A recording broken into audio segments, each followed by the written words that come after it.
तो नमस्कार साथियों, एक और वीडियो में स्वागत है आपका। तो आज की इस वीडियो में हम करने वाले हैं रुक जाना नहीं योजना 2024 का इंग्लिश का पेपर विथ फुल सॉल्यूशन। इससे पहले हमने सेट ए कंप्लीट करवा रखा है। अगर आपने सेट ए पर में से 100% संभावित प्रश्न आपको एग्जाम में देखने को मिलेंगे हैं। तो सेक्शन ए में आपको 2 अनसीन पैसेज दे दिए जाएंगे, वो होंगे आपके 5-5 मार्क्स के। तो उसे आपको कंप्लीट कर लेना है। तो जहाँ पर मैंने ये पढ़ लिया ये अनसीन पैसेज, अब इसके अपन आंसर देखने वाले हैं।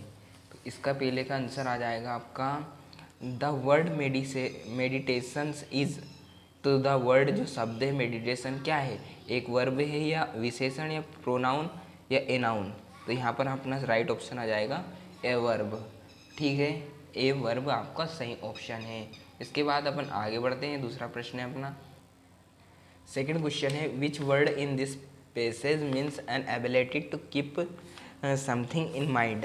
तो इसका सही ऑप्शन आपका आ जाएगा सेंस। ये अब बी आपका राइट आंसर हो जाएगा, बी रिटेंशन है ना। रिटेंशन आपका सही ऑप्शन हो जाएगा दोस्तों। इसके बाद आगे बढ़ते हैं। तीसरा ऑप्शन है अपना the ultimate challenge these days is to. तो इसका क्या है आ जाएगा राइट ऑप्शन, बी ऑप्शन आ जाएगा मेक योर माइंड काल्म। ये आपके दिमाग को शांत रखता है। ठीक है, पूरे दिन आपके माइंड को क्या करता है, शांत रखता है। चौथा क्वेश्चन है मेडिटेशन हेल्प स्टूडेंट्स। तो ध्यान, मेडिटेशन को हिंदी में बोलते हैं ध्यान, और स्टूडेंट्स यानी छात्र, और हेल्प से यानी सहायता करता है। तो मेडिटेशन स्टूडेंट्स की कैसे सहायता करते हैं। तो पहला ऑप्शन आपका राइट हो जाएगा to improve long term performance in studies. तो ये आपकी पढ़ाई में आपकी सहायता करता है। तो आपका राइट ऑप्शन हो जाएगा ए। इसके बाद पांचवा प्रश्न देखते हैं अपन, the simplest form of meditation is. तो इसका आपका आ जाएगा फोकसिंग ऑन ब्रीथिंग। जब हम ध्यान करते हैं तो हमारा फोकस काय पे रहते हैं, अपनी सांसों पर। तो ये आपका राइट ऑप्शन आ जाएगा सी। इसके बाद सेकंड पैसेज है आपका, ये भी देख लेंगे अपन है ना। सेकंड पैसेज मैंने पढ़ रखा है, तो इसका राइट ऑप्शन मैं बता देता हूँ आपको। पहला क्वेश्चन है अपना we should use education as a weapon to improve the life standard of our women. तो ये आपका राइट ऑप्शन ए हो जाएगा इसका दोस्तों। यहाँ तक हमने 2 प्रश्न को हल कर लिया है, दूसरा का पहला है।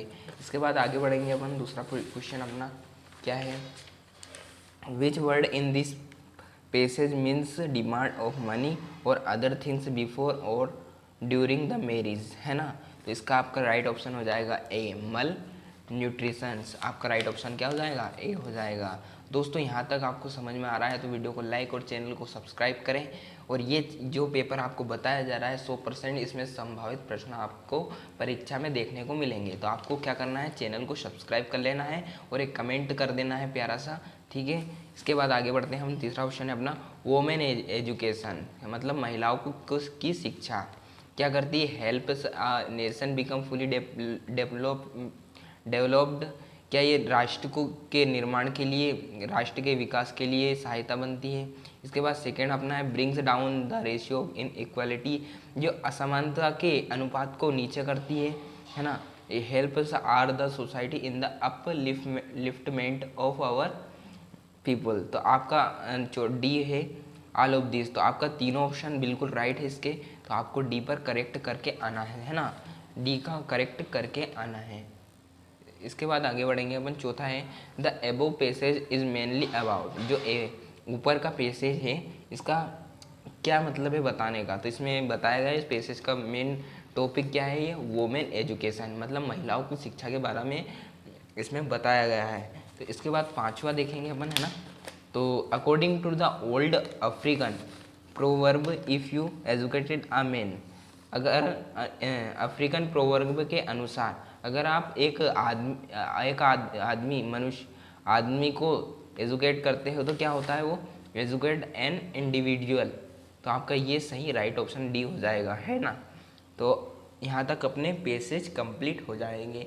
यहाँ पर आपके 10 नंबर बन गए हैं।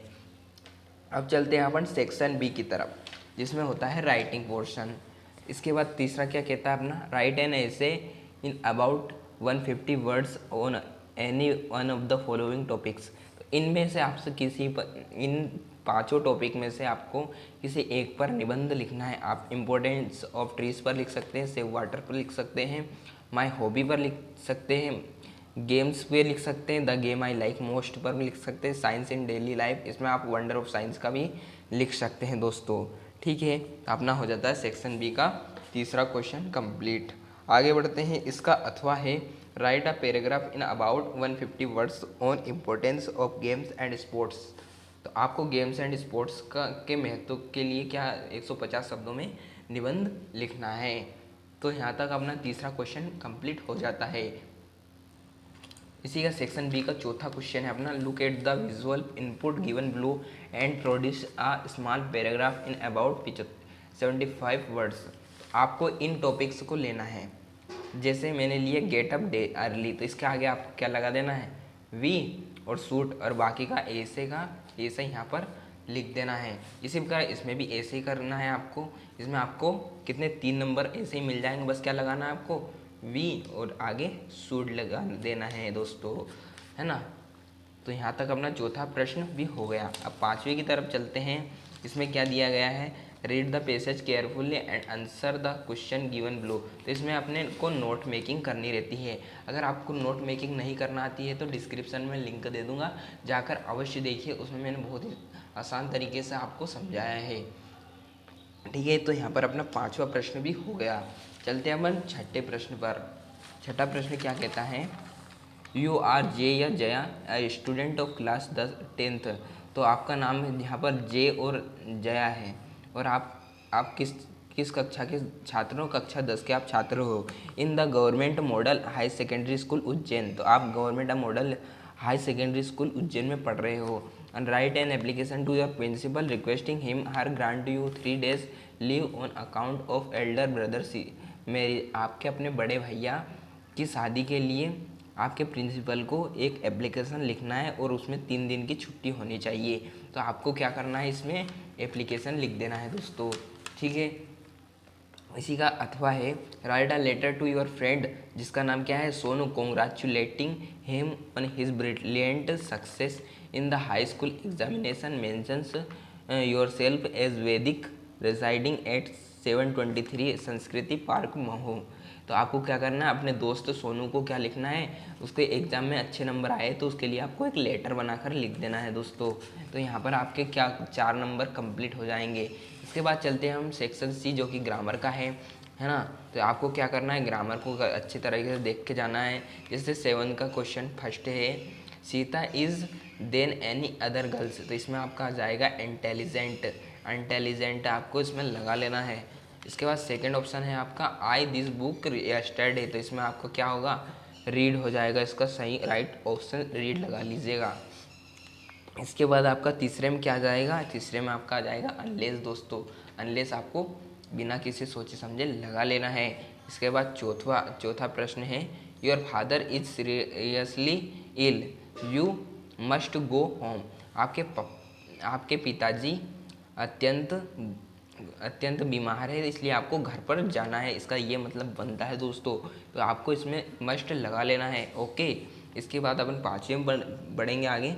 तो my father is the retired teacher, जो कि ये बीत चुका है क्योंकि वो रिटायर हो चुके हैं उस नौकरी से, है ना। इसके बाद छठा है आपका how much time is left. इसमें मच आपका राइट ऑप्शन है। इसके बाद आ जाएगा he exclaimed what a beautiful flower. तो इसमें आपका ए ऑप्शन राइट है। इसके बाद आपको डू एज डायरेक्टेड देख लेना है दोस्तों। देख लिए, डू एज डायरेक्टेड यही आपको देखने को परीक्षा में मिलेंगे। बिल्कुल यही सेम कॉपी टू कॉपी आपको वहाँ पर देखने को मिलेगा। आगे बढ़ते हैं अपन। यहाँ पर देख लेना आपको चौथा, पाँचवा, छठा और सातवां।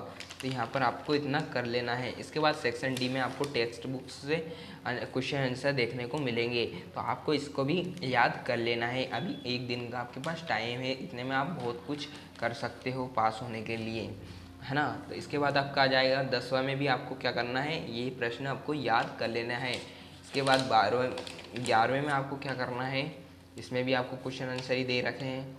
ठीक है, इसमें से भी आपको याद कर लेना है। इसके बाद 12वें में भी क्वेश्चन आंसर ही है। 13वें तक आपको देख लेना है दोस्तों। पास होने के लिए इतना तो बनता है, और मैंने पीछे बताया इतने में आप पास हो जाओगे, इतना करने की आपको इतनी आवश्यकता भी नहीं है, और आपका मन पड़े आप इतना भी कर सकते हो। इसके बाद 14वां प्रश्न है अपना, चूज़ द करेक्ट आंसर। तो इसमें आपको करेक्ट आंसर को चुनना है। तो पहला प्रश्न है अपना, why did Lencho get only 70 pesos? It was God's mistakes to seem only 70 pesos. इसका राइट ऑप्शन हो जाएगा। इसके बाद आपका आता है, when Anne Frank decide to write a diary she was 10 year old थी वो। जब उसने डायरी लिखी तो वो कितने साल की थी? वो 10 साल की थी। इसके बाद आपका आ जाता है, the proposal is the one act play about. तो इसको आपको देख लेना है इसका आंसर, ठीक है, इसका आंसर आपको देख लेना है। और इसका 10 में इन साउथ अफ्रीका इज़, तो इसमें आपका आ जाएगा an autumn day. An autumn day आपका राइट ऑप्शन हो जाता है।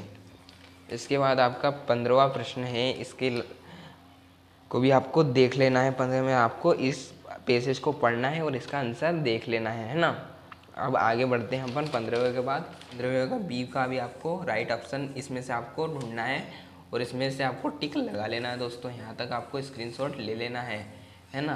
तो यही आपको पेपर परीक्षा में देखने को मिल जाएगा। इसके बाद आप आते हैं 16वें पर, answer the question in about 30 words. तो आपको ये भी आपको देख लेना है दोस्तों। इनमें से आपके प्रश्न बिल्कुल 100% बनने वाले हैं। तो आपको यहाँ तक समझ में आया है तो वीडियो को लाइक और चैनल को सब्सक्राइब अवश्य करें। चैनल नया है, सब्सक्राइब की अत्यंत आवश्यकता है दोस्तों। सब्सक्राइब करना हमारे चैनल को ना भूलें।